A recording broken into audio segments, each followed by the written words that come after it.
Welcome to Chapter 7. This is the last chapter of the course, and tonight we are discussing families. Now, in the past, usually we just stick to one small area of the chapter in the weekly assignments, but for this weekly assignments, as it being the last weekly assignment, we're kind of going to cover many different terms that range over the entire chapter, and the screencast is just going to cover both looking at what exactly family is and then looking at some of the variations and trends in the American family. Okay, so let's talk about what family is. So we have two different types of definitions of the family according to the textbook. And one is substance, right? How do we define family? What is it? And we call this the substantive definition of family. And it's a very simple, very clear, no black and white area about what family is. And the substantive definition of family says that family is defined by blood and law. Blood being biological heritage, or law being, some kind of legal definition, usually marriage or adoption. The advantage of this approach is that the boundaries are very clear. And this is how the U.S. Census defines family, right? The U.S. Census says family is a group of two or more people related by birth, marriage, or adoption that live together. A very clear, very concise definition of family. However, that doesn't cover what all families are, especially here in the United States. So a functional definition of families looks at what families do. What are the primary functions of the family? And any group whose members share these functions are considered to be a family from a sociological perspective. So let's look at these six main functions. The first one is reproduction, right? Society must replace dying members in order to survive. The second one is socialization, and socialization is not how friendly we are. This is all about Chapter 4. This is how we learn our norms, our values, and our beliefs, and how we pass these things down to our family. Protection, right? Infants need constant care and economic security, so a family is there to protect children. Regulation of sexual behavior. This is where families give their children norms for dating, whether they teach abstinence or safe sex, how they treat intimacy. All of these things come down to how we regulate the sexual behavior of teens in our families. Affection and companionship. Families are supposed to give us unconditional love. And this is really when we look at, any group that fulfills these functions. A lot of times if we're not, getting affection and compassion and companionship from our own family, we seek it out in others. And a lot of times, they are considered our family when they provide these very important function of the family. And provision of social status, right? We inherit the social position of our family, whether we like it or not. We inherit their economic status and their background and their reputation. So this is the functional definition of family. And again, any group that fulfills all these functions is considered to be a family.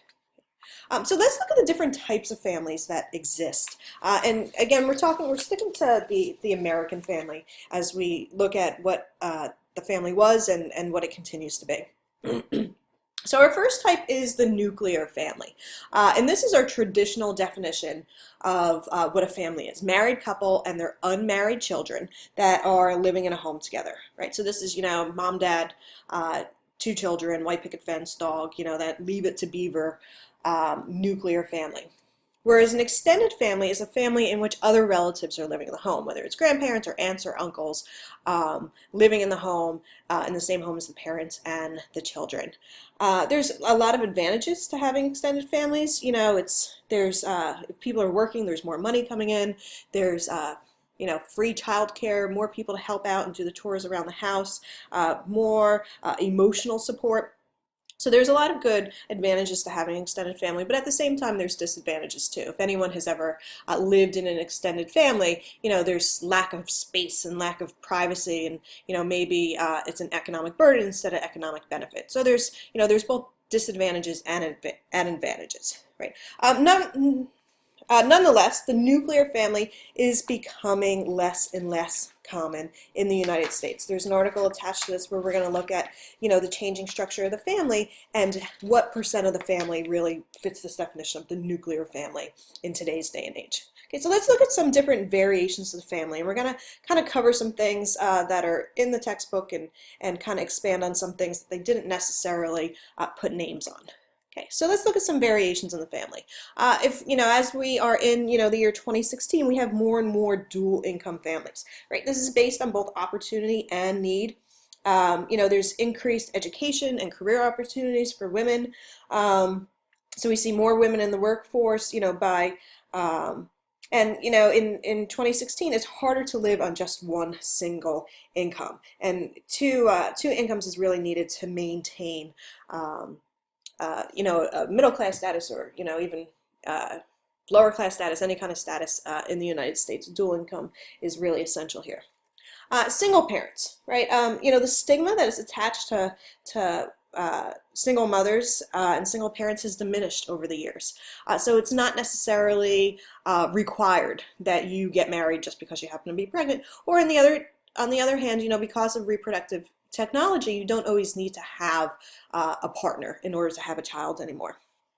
We have cohabitation. More and more people are living together either before marriage or just instead of marriage.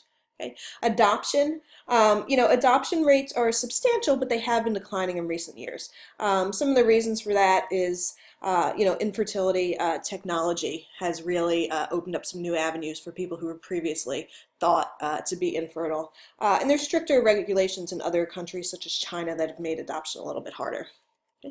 Remaining single, right?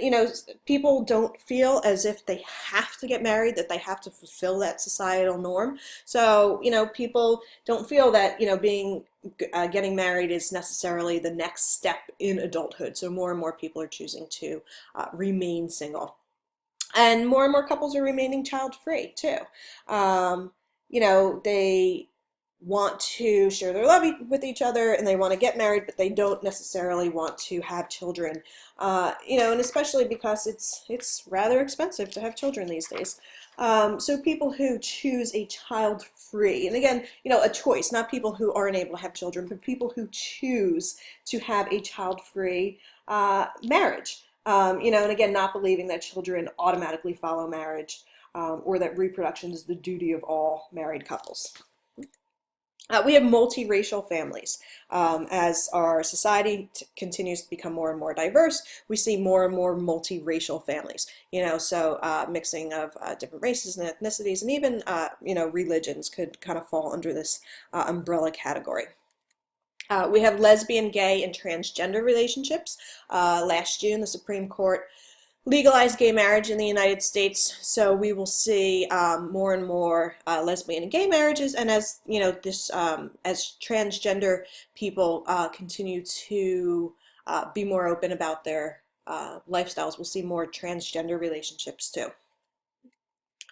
We have step families or blended families. The textbook just refers to them as step families, but step and blended families. So a marriage that includes children from a previous marriage or relationship would be step families, but blended families are then like you have children from previous relationships and then you have children together, and then these families blend. We have the empty nest. This is one of the terms it's in a different part of the book, but not in chapter 7, but we pull it in here because it's an important part of the changing structure of family. And this is when the last child moves out of the parent's home, and the parents for the first time get to experience their relationships without children being there. It's an important milestone in adulthood to get here, where you're done raising your children, everybody moves out. But it could also be a very difficult time for parents too, whose lives have revolved around raising their children, and then the children are no longer there, and they have to kind of find their relationship again. We have the empty nest, and now we have a full nest. And this term is also not in your textbook. And the full nest is when grandparents are raising grandchildren and there's no parent present. So it's just the grandparents and the grandchildren, and the parents aren't there at all. This could be as a result of death or incarceration or drug addiction, or just any type of circumstances that can lead to this. There's a lot of challenges, as you can imagine, with the full nest, having such an age gap between the grandparents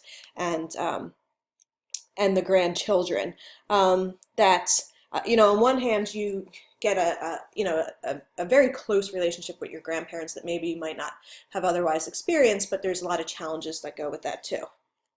Okay, the next two variations are under the title of multi-generational in your textbook. And under multi-generational, we have what's called the boomerang generation, which is adult children who return home to live with their parents. So what is a boomerang? You throw it and it comes back. That's what a boomerang generation is. You know, children who are boomeranging in and out of their parents' homes. So maybe they are remaining home a lot longer, and then they're leaving and coming back, and it could be cause of divorce or just, you know, the poor economy, but it's not uncommon in today's day and age to see children, adult children, move back in with their parents, usually with their own children with them. And then we have the sandwich generation, which, as the baby boomers continue to age, is becoming another variation in families. And this is when we have parents that are caring for both their own parents and also supporting their own children. So think about a sandwich. You know, these parents are sandwiched in between their elderly parents and their own children. And that's called the sandwich generation. And there's, you know, high rates of depression and anxiety a lot of times with the sandwich generation, who are kind of stuck between these two areas. Okay, so those are different variations in the family. So we have a fun little activity to cap off the activities in this course, where you're actually going to take all of these terms and some more that were not mentioned in this screencast, and you know, build your own version of the modern family. So good luck.